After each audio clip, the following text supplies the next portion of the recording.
ke sini. Ya. Setelah itu apa yang terjadi? Setelah mereka naik keledai, ya, setelah mereka naik keledai berdua, akhirnya mereka sampai lagi di perkampungan B. Mereka sampai lagi di perkampungan B. Sesampai di perkampungan B, di situ berkomentar lagi orang lain, orang-orang yang melihat mereka itu. Apa katanya? Coba perhatikan anak dan bapak itu. Emang ada apa, kata kawan? Memang gak ada lapar kebinatangan mereka. Loh, memangnya kenapa? Coba bayangkan kalau ada yang begitu kecil, masa kan dinaiki 2 orang. Lantas si bapak ini sampai di sini berpikir lagi, kayaknya benar juga kan? Mereka itu benar juga itu. Kalau begitu gimana, Pak? Nah, sekarang gini, salah satunya aja kita naik. Kalau begitu kamu lah, nah ini dia ingin jadi bapak yang baik loh, disuruhnya naik. Kamu lah yang naik, kamu kan masih kecil, kamu kan capek. Nah akhirnya naik lah sana. Sampai lagi kampung C ini, berkomentar lagi orang-orang di sana. Berkomentar lagi orang-orang di sana. Apa yang dikatakan orang itu? Coba perhatikan itu. Ada apa kata orang itu? Coba perhatikan. Si bapak naik, si anak naik keledai, si bapaknya enggak. Kamu pernah nggak dengar cerita maling kundang? Nah itu contoh maling kundang itu katanya. Anak durhaka itu seperti itu. Akhirnya apa? Si bapak tadi mulai lagi berpikir, kayaknya benar juga, nah nggak cocok kamu yang naik karena kamu masih muda. Kalau begitu saya yang lebih bagus naik. Naiklah si bapak. Sampai lagi di kampung D ini berkomentar lagi orang lain. Apa katanya? Coba perhatikan ini. Coba perhatikan itu. Ada apa kata kamu? Coba memang bapak nggak tahu diri. Memang bapak kurang terdiri barangkali bapaknya. Coba bayangkan anak kecil disuruhnya berjalan kaki sementara dia naik keledai enak.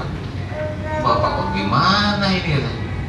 Kemudian lagi si bapak ini tadi juga dengar lagi. Akhirnya apa yang terjadi? Coba Anda perhatikan dari cerita ini. Apa yang terjadi? Apa yang terjadi? Coba perhatikan apa yang terjadi. Kita jalan kaki berdua salah. Kita naik dua-dua salah, salah satu naik salah, si bapak naik salah, si anak salah. Coba perhatikan. Coba perhatikan. Itu kehidupan. Itu adalah kehidupan.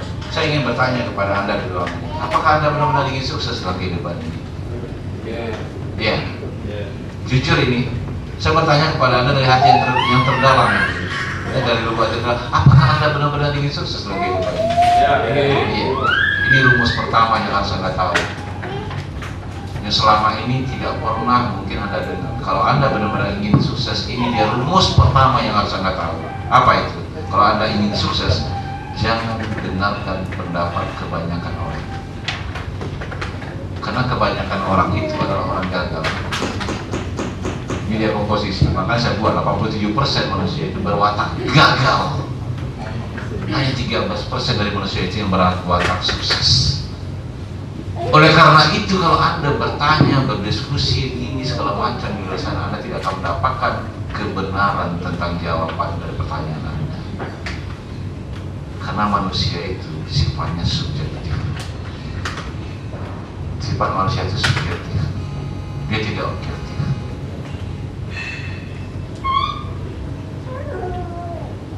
Bisa dimengerti ini? Ya. Apa yang bisa Anda rumuskan jika Anda menjalankan bisnis ini satu saat ke depan ini? Ini rumusannya untuk ke depan. Jika Anda bertemu dengan 10 orang, percaya dengan saya, 8 orang akan menolak. Ini yang kadang-kadang tidak mengerti orang baru dalam bisnis travel ini, dalam bisnis ini. 10 orang yang Anda ajak, orang lain di luar sana Anda ajak, yang akan tertarik itu paling 1 atau 2 orang.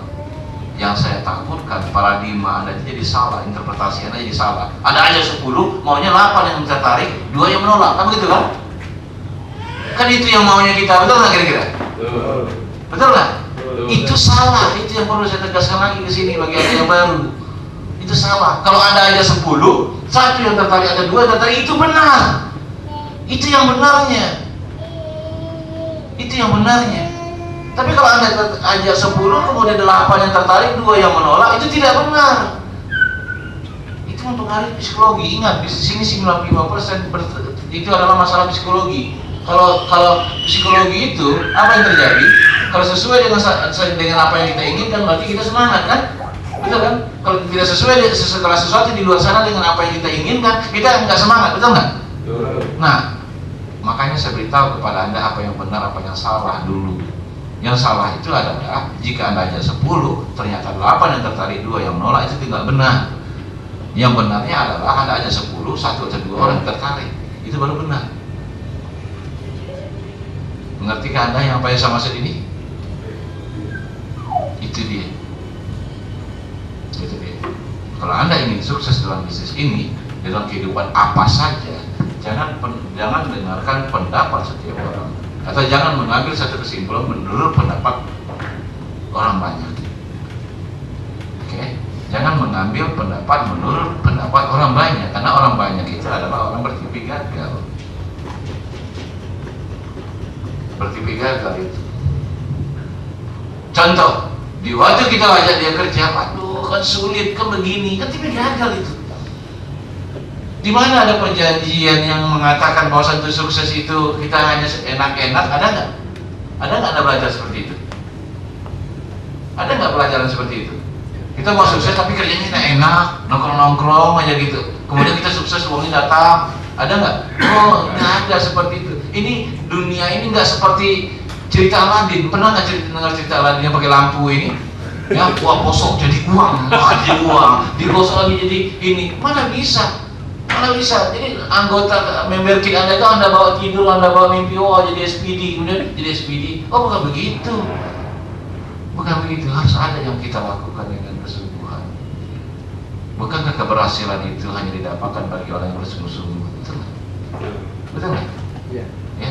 Hanya di balik kesungguhan itulah terdapat kesuksesan.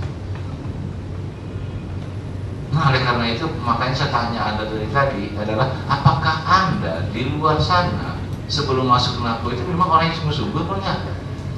Kalau nggak sungguh-sungguh masuk Anda ke NAKO ini, Anda bawa dengan cara sikap yang sama masuk ke NAKO ini, Anda nggak akan berubah. NAKO itu bukan lampu Aladin itu. Bukan lampu Aladin. Di mana Anda masuk NAKO, Anda lihat Pak Prayudi punya bonus 20-an juta, bahkan mau 30-an juta. Wah, saya masuk NAKO lah, kenapa Pak Yudi itu 20 juta lebih? Nanti Anda masuk akan seperti itu? Oh tidak, tidak. Tapi Anda lakukan apa yang dilakukan Pak Prayudi, Anda akan dapatkan apa yang didapatkan Pak Prayudi. Anda harus ingat itu. Bisa mengerti ini? Bisa Bapak mengerti? Ya, bisa mengerti? Ya. Oleh karena itu kita harus melakukan. Kalau kita ingin sukses, kita harus melakukan apa yang dilakukan oleh orang sukses dan apa yang tidak dilakukan oleh orang sukses. Kalau begitu, yang harus kita lakukan dalam kehidupan ini adalah melakukan apa yang tidak dilakukan oleh orang gagal. Kemudian lagi meninggalkan apa yang dilakukan oleh orang gagal, tidak melakukan apa yang dilakukan oleh orang gagal. Itu dia. Oke? Melakukan apa yang dilakukan oleh orang sukses atau tidak melakukan apa yang dilakukan oleh orang gagal. Begitu juga masalah prinsip. Bagaimana prinsip orang gagal, bagaimana prinsip orang sukses.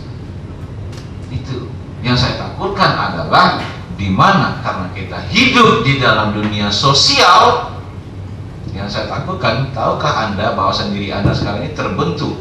Kita ini sebagai manusia merupakan ibaratkan seperti ladang.